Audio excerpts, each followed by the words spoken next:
Bonjour, donc dans cette vidéo, je vous propose un exercice sur la loi binomiale, un classique. Donc on est dans le métro, il y a 9% de voyageurs qui fraudent dans une station. Et à la station Alésia, on contrôle 200 personnes. Voilà. Et on va s'intéresser au nombre de fraudeurs qu'on a détectés parmi ces 200 personnes. Voilà. Et on admet que X suit une loi binomiale. Première question, détermine les paramètres de la loi que suit X.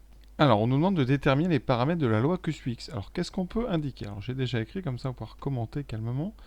Donc, ici, on contrôle 200 personnes. Voilà. Et sachant qu'à chaque fois qu'on contrôle une personne, on a 9% de chance de tomber sur un fraudeur.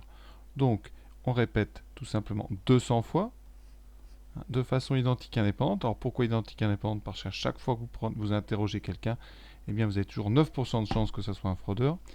Et indépendante parce que, eh bien, à chaque fois, le contrôle d'une personne ne dépend pas des contrôles précédents, en tout cas dans l'exercice.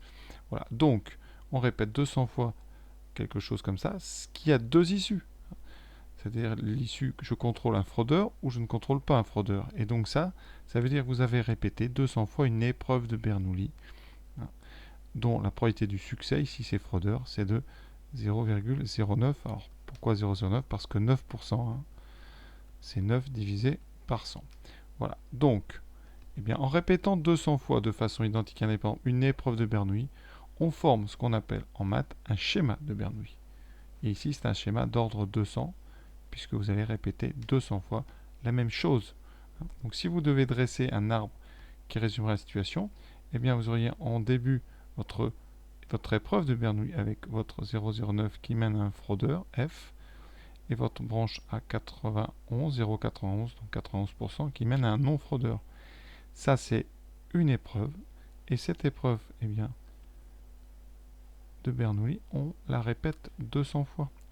Et donc, vous avez ici, au bout de chacune, eh bien, de vos issues FF bar, un schéma FF bar, qui est exactement le même que le précédent. C'est-à-dire qu'ici, vous pourriez faire une copie du premier rectangle et comme ça, la coller au bout de chaque flèche et ainsi de suite 200 fois de suite. Voilà pourquoi on parle d'ordre 200.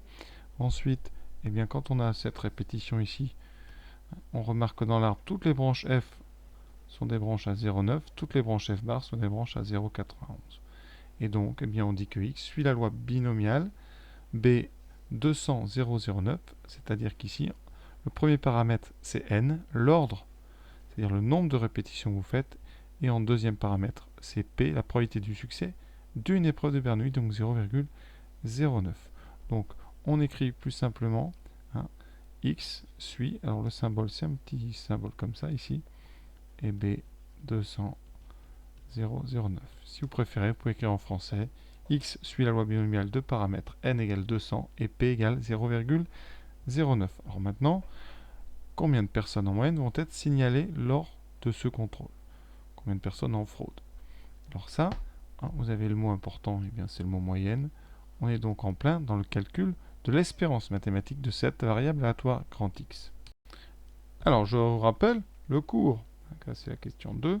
Si X suit une loi binomiale de paramètre np, l'espérance est n fois p.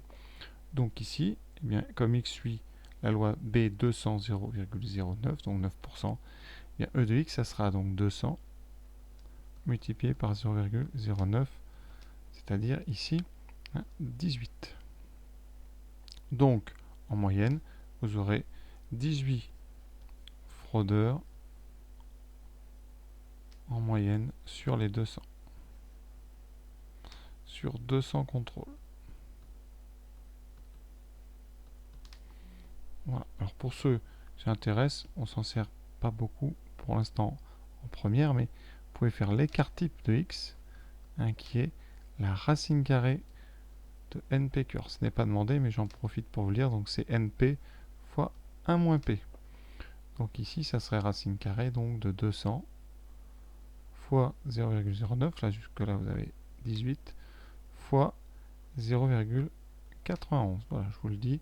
Ça peut vous servir plus tard. Donc maintenant, on passe à la dernière question. Si le prix du ticket est de 1,70 €, quelle doit être l'amende pour qu'en moyenne l'établissement ne perde pas d'argent? sachant qu'on a 5000 voyageurs chaque jour dans cette station. Alors la première étape de cette question, c'est de savoir combien on perd d'argent. Donc combien déjà y a-t-il de fraudeurs sur 5000? Donc on a 9% donc, de fraudeurs sur 5000. Ce qui fait très simplement, donc 9% de 5000, on fait 5000 fois 9 sur 100. 9 fois 5, 45. On trouve donc 450 fraudeurs. Voilà. Évidemment, on vient de montrer que seuls 18 en moyenne sont pris. Et donc, conséquence, la perte doit être payée par ces 18.